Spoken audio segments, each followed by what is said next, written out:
Hi everybody, it's Gemma. Welcome back to Pampered Wolf. Last week was the turn of my morning skincare routine. Today is the turn of my evening skincare routine. We are going to get straight into this video, but before I do, please make sure you have liked, you have subscribed, and you've hit that notification bell so you don't miss any future uploads. At present, I upload on Mondays and Thursdays at 8 PM London time, and I'm also on Instagram, and over on Instagram I am doing quite a few live videos at the moment, so please make sure you're following me on there as well. It's at Pampered Wolf, all lowercase, no spaces. Let's get straight into how I cleanse my face in the evening.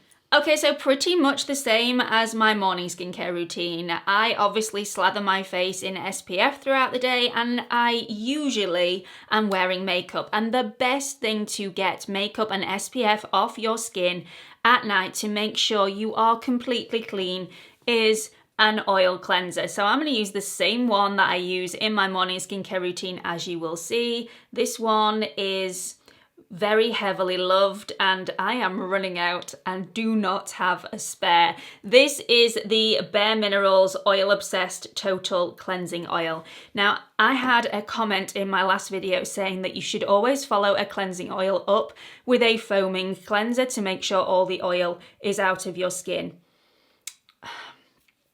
Technically, sometimes that can be true depending on the cleansing oil.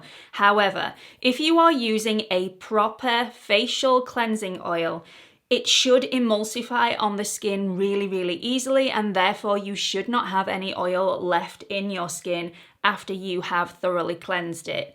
If you are not emulsifying your oil cleanser properly, this is going to be a problem for you, and therefore if you find it really difficult to emulsify your cleanser, then you should follow it up with a different cleanser to make sure you've got all the oil out of your skin.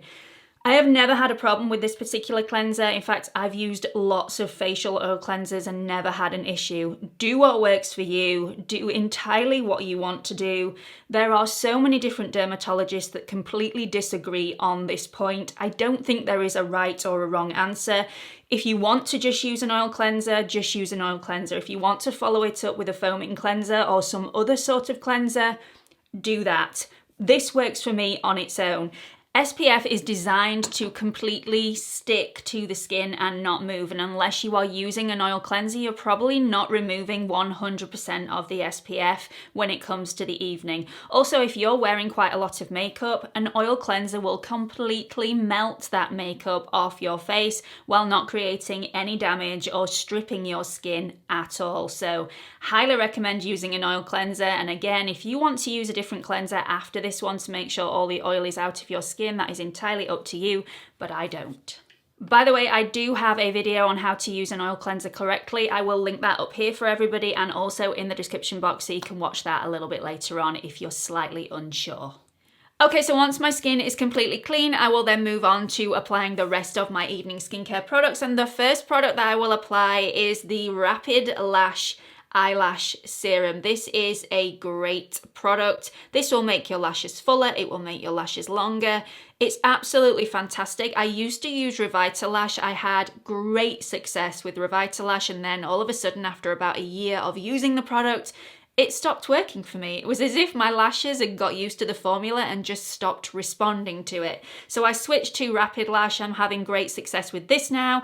If the same thing happens with this one, I will just switch back to using Revitalash and hope that I get success there.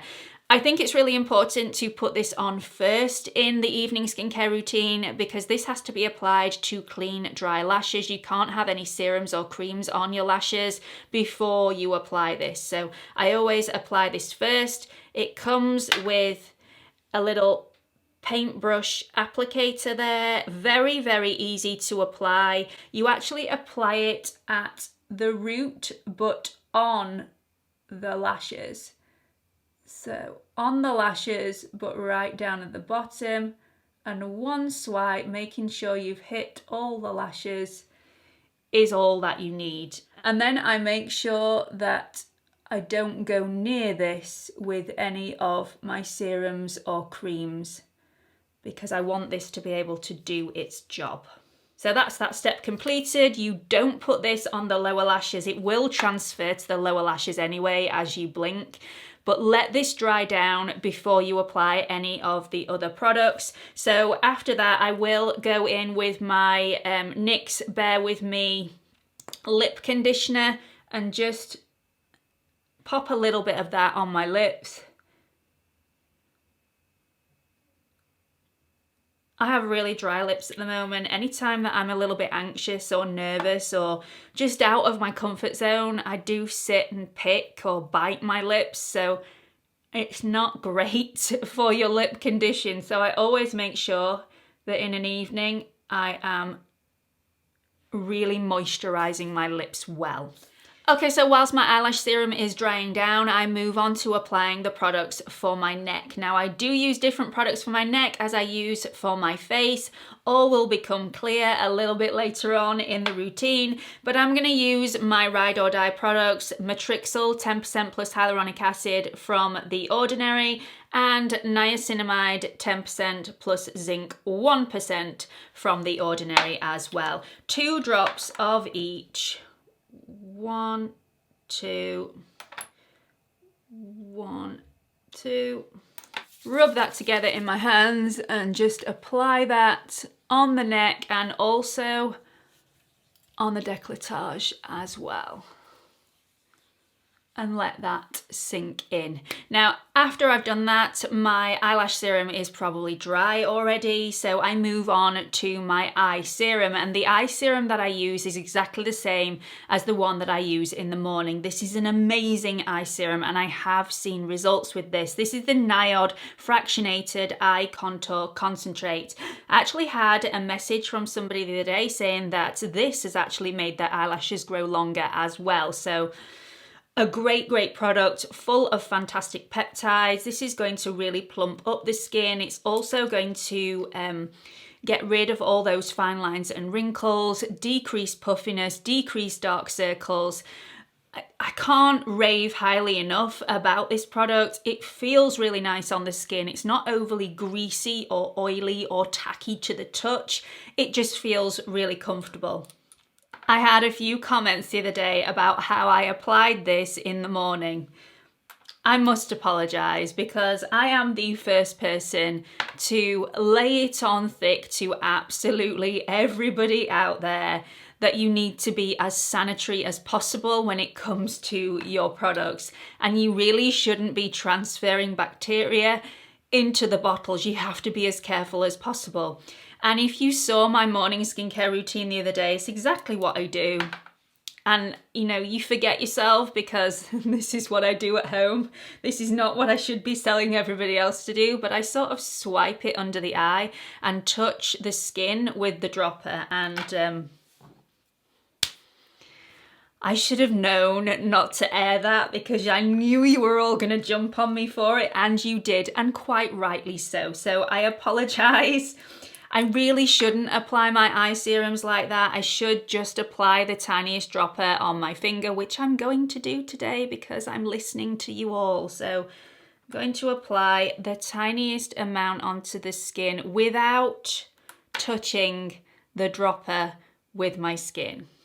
And then just rub that into my fingers and press that into the skin. I listened to you all. I'm sorry. I should have known better. I obviously don't do this with my clients. I don't touch droppers with skin because it's cross-contamination.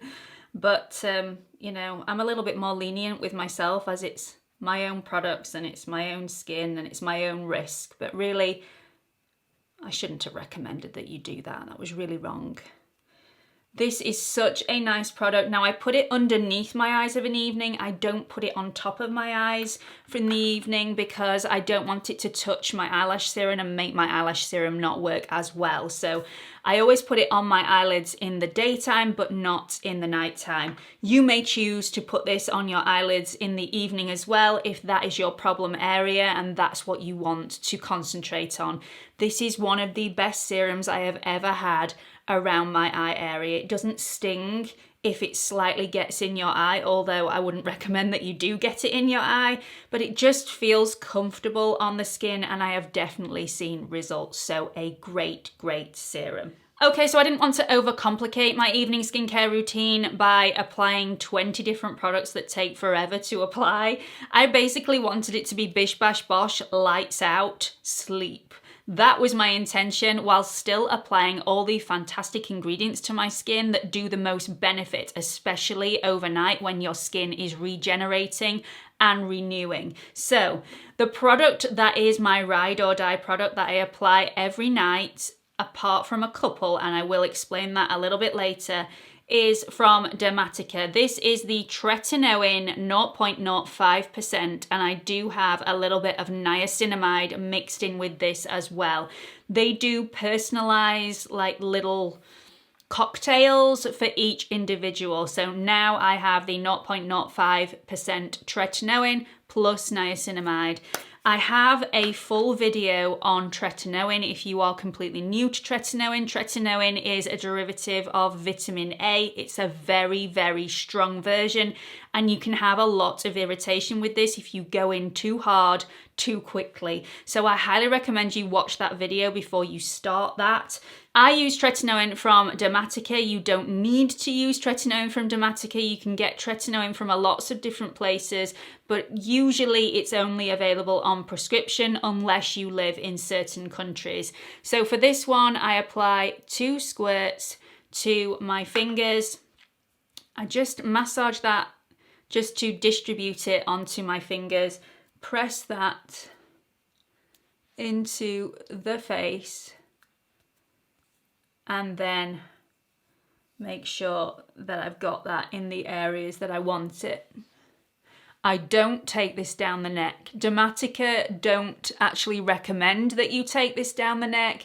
There are lots of people after I did the Tretinoin video saying, well, I take it down my neck and it's absolutely fine and I've got great results. That's fantastic. And if it works for you, then carry on doing it. But I've never actually recommended Tretinoin for the neck area. It can make your skin on your neck really, really crepey, but I know a lot of people really like it on the neck, so just bear that in mind.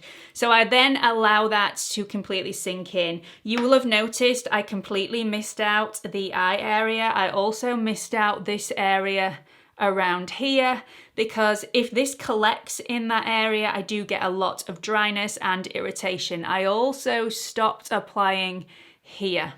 Again, I do have a video all about Tretinoin and the reasons why I do this, so please go and watch that a little bit later on, and I will link it in the description box. So the last product I use on a daily basis is my moisturizing lotion from CeraVe. This is the moisturizing lotion for dry to very dry skin, and I will link this also in the description box. I only put the tiniest amount. This is probably 1/3 of a pump. I use the CeraVe lotion absolutely everywhere. By the way, this isn't just for the face. You can use this all over the body. My kids use it. My husband uses it after he shaves. And I pop this everywhere, including down the neck and also on the chest area. And I just make sure that that's massaged in using a very light pressure. And that is my evening skincare complete. If you've ever got any cream left, put it on the backs of your hands and don't forget your elbows. Okay, so there is another product that I use in the evening, in my evening skincare routine, that I haven't mentioned yet, and the reason I haven't mentioned it yet is because I use it less frequently than all of the other products. All of the other products that I've mentioned are within my daily evening skincare routine. I would use those every single day. This one I pick up and use every 9 or 10 days, and that is the Ordinary's AHA 30% plus BHA 2% peeling solution. This is one of the best peeling solutions I have ever had on my skin. It is definitely worth a try. I get asked all the time by a lot of people, is there one product you can recommend that will make me have that beautiful, youthful glow and give my skin a little bit of life and take away the dullness? Oh yes. This is the product that I would recommend to all of you who are wanting to just get rid of that dull skin, to just wipe away the dullness and bring through the freshness and that beautiful natural glow to the skin. It's absolutely gorgeous. Now, I would definitely recommend you do a patch test with this before you apply it all over the face and wait the entire 10 minutes that this recommends that you can go up to before you wash this off your skin. This is a mask. You apply it to the skin, you wait a certain amount of minutes, and then you wash it off completely. And I mean completely. If you miss a bit, you will know about it the morning after. This is strong stuff. Absolutely fantastic, fantastic peeling solution. Now, because I use tretinoin, I only actually use this for 5 minutes maximum on my skin because that is enough. If I leave it for any longer than that, I do get a little bit of irritation and a bit of patchy dryness and peeling on my skin, which is not what I want. So 5 minutes maximum is all I would put this on for, and then make sure it's completely washed off my skin with lukewarm water. Now, the day before I know I'm going to be using the peeling solution, I will refrain from using my tretinoin. Instead of the tretinoin, I will use my niacinamide and also my matrixyl on my face instead and give my face a break from the tretinoin. The day that I'm also using the peeling solution, I will also not use my tretinoin and use the matrixyl and the niacinamide instead. Also, the day after I've used the peeling solution, I will do the same thing. So just to clarify, the routine that I showed you at the beginning of this video, I would use for 7 days straight. On day 8, I wouldn't use tretinoin. On day 9, I would use my peeling solution. On day 10, I wouldn't use tretinoin. And on day 11, I would go back to the routine that I said at the beginning of this video. It sounds complicated, but it really isn't. You just need to sometimes give yourself a break from the tretinoin to make sure that you're not getting irritation when you introduce other products into your routine. So that's it for this video. They are all of the products that I apply to my skin in the evening. I really hope you found this video helpful. I'll link all of the products that I've mentioned in this video in the description box below. They will be affiliate links, which means if you decide to click on the link and you decide to go shopping, I earn a small amount of commission, which I can then reinvest in my channel. Thank you very much if you decide to do that. But obviously there is no pressure on this end. You get your products from wherever you want to. Hope to see you all in the next video. Bye everyone.